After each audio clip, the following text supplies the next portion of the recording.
Hello everyone, this is श्रुति और आप सभी का स्वागत है स्टडी विद श्रुति गुप्ता में। तो आज के वीडियो में हम डिस्कस करेंगे एक छोटा सा टॉपिक जो कि छोटा है लेकिन आप लोगों के लिए जानना बहुत ज़रूरी है। एज अ कॉमर्स स्टूडेंट आपको पता होना चाहिए कि पब्लिक कंपनीज कौन सी होती हैं और प्राइवेट कंपनीज कौन सी होती हैं। तो आज हम क्या पढ़ेंगे, difference between public company and private company, इन दोनों कंपनीज के बीच में क्या डिफरेंस है वो हम आज इस वीडियो में देखेंगे। तो चलिए अपनी वीडियो को स्टार्ट करते हैं।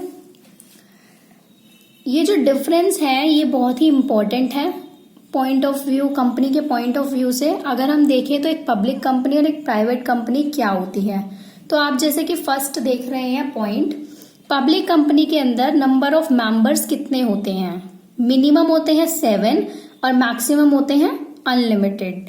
लेकिन जो प्राइवेट कंपनी है, प्राइवेट कंपनी के अंदर मिनिमम मेंबर्स होते हैं 2 और मैक्सिमम होते हैं 200। तो ये चीज आप लोगों को बहुत अच्छे से ध्यान में रखनी है। तो फर्स्ट पॉइंट हमने कवर कर लिया और फर्स्ट पॉइंट क्या था, नंबर ऑफ मेंबर्स, मतलब इसमें बेसिस क्या है, number of members. Public company के अंदर मिनिमम मेंबर्स होते हैं 7 और मैक्सिमम होते हैं अनलिमिटेड। लेकिन प्राइवेट कंपनी के अंदर मिनिमम मेंबर्स होते हैं 2 और मैक्सिमम होते हैं 200।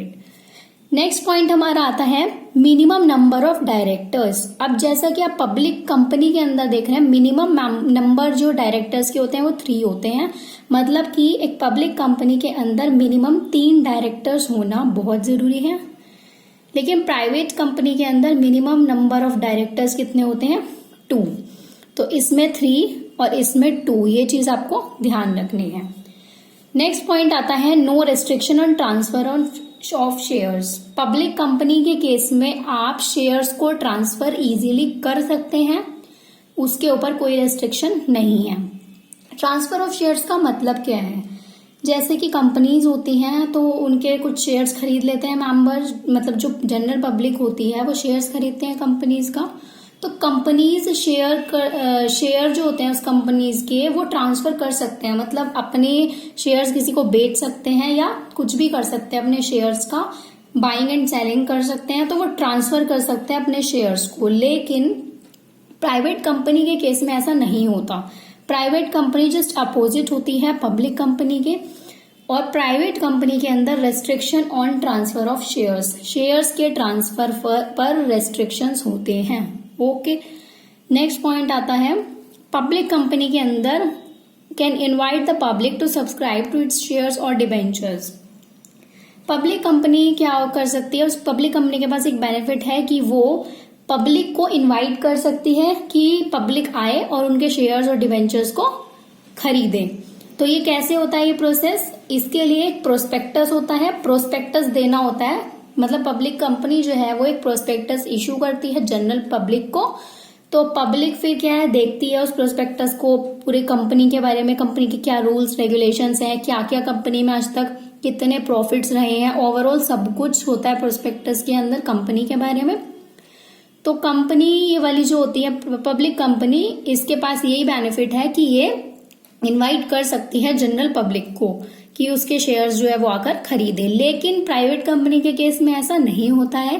प्राइवेट कंपनी प्रोस्पेक्टस इशू कर ही नहीं सकती क्योंकि उसके पास ये राइट नहीं है। तो फिर क्या होगा, जब वो प्रोस्पेक्टस इशू नहीं कर सकती तो जनरल पब्लिक इसके शेयर्स क्या करेंगे, सब्सक्राइब नहीं कर पाएंगे, खरीदेंगे नहीं इतना ज्यादा। तो जिन लोगों को पता चलता रहेगा सिर्फ वही लोग खरीदेंगे। तो इसलिए इनवाइट नहीं कर सकती पब्लिक को, बेसिकली इनवाइट नहीं कर सकती, प्रोस्पेक्टस इशू नहीं कर सकती।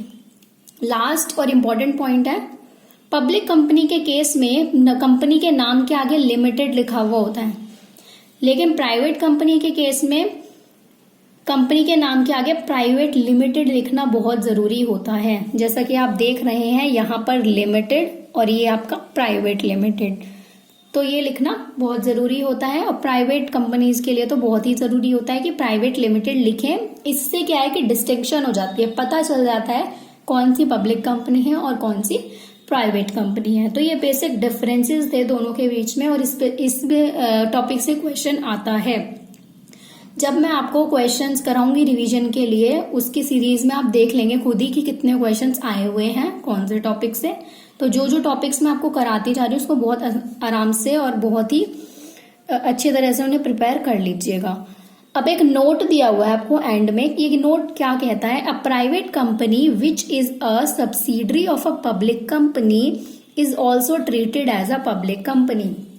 देखिए क्या कहना चाह रहा है, ये कहता है मान लीजिए एक कंपनी है XYZ प्राइवेट लिमिटेड, वो प्राइवेट कंपनी है और वो किसी पब्लिक कंपनी की सहायता कर रही है, उसकी सब्सिडरी है। सब्सिडरी कौन सी होती है, जो हेल्पिंग कंपनीज होती हैं।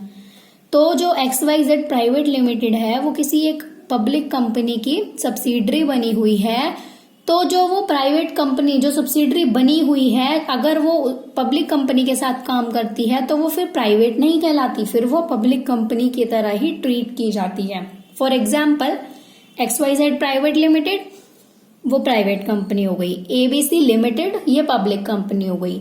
अब XYZ प्राइवेट लिमिटेड अगर हेल्प कर रही है, सब्सिडरी बन रही है ABC लिमिटेड की, तो क्या होगा, आप XYZ प्राइवेट लिमिटेड को क्या कहेंगे, पब्लिक कंपनी या प्राइवेट कंपनी? मुझे कमेंट में बताइए जरूर, इसको इस क्वेश्चन का आंसर बताइएगा जरूर कि फिर XYZ प्राइवेट लिमिटेड क्या बन जाएगी अगर वो पब्लिक कंपनी के साथ उसकी सब्सिडरी बन गई, तो वो प्राइवेट कंपनी कहलाएगी या पब्लिक कंपनी? तो कमेंट सेक्शन में बता दीजिएगा जरूर, पता चल जाएगा आप लोगों को समझ आया कि नहीं आया। तो ये था हमारा आज का टॉपिक, छोटा सा टॉपिक है बट इसके अंदर काफी सारी चीजें हैं जो आपको याद रखनी है। ये मैंने खुद ही नोट्स बना के इसीलिए आपको मैं इससे समझा रही हूँ, ताकि ये नोट्स आप एज इट इज अपनी कॉपीज में भी नोट डाउन कर लें और at the time of exam आपको कोई प्रॉब्लम ना आए। जस्ट आपको गो थ्रू करना है इससे और आपका टॉपिक बिल्कुल एकदम से आपके टिप्स पे। तो इस तरह के और भी नोट्स मैं आपको प्रोवाइड कराती रहूंगी और जितनी भी मेरी वीडियोस हैं उनमें डिस्क्रिप्शन बॉक्स जरूर चेक कीजिएगा, उसमें मैं लिंक्स देती हूँ और बाकी वीडियोस के और काफी सारे टॉपिक्स के, और कई बार इसमें नोट्स भी प्रोवाइड करा देती हूँ मैं। तो अगर आपको किसी भी टॉपिक से रिलेटेड कोई नोट्स चाहिए तो आप मुझे कमेंट सेक्शन में बता दीजिएगा। तो कंप्लीट होता है हमारा यहीं पे आज का टॉपिक। अगर आपको पसंद आई हो वीडियो तो लाइक जरूर कर देना, अपने फ्रेंड्स के साथ ज्यादा से ज्यादा शेयर कर देना और चैनल को सब्सक्राइब जरूर करना। फिर मिलते हैं अपने नेक्स्ट टॉपिक के साथ नेक्स्ट वीडियो में। Thank you.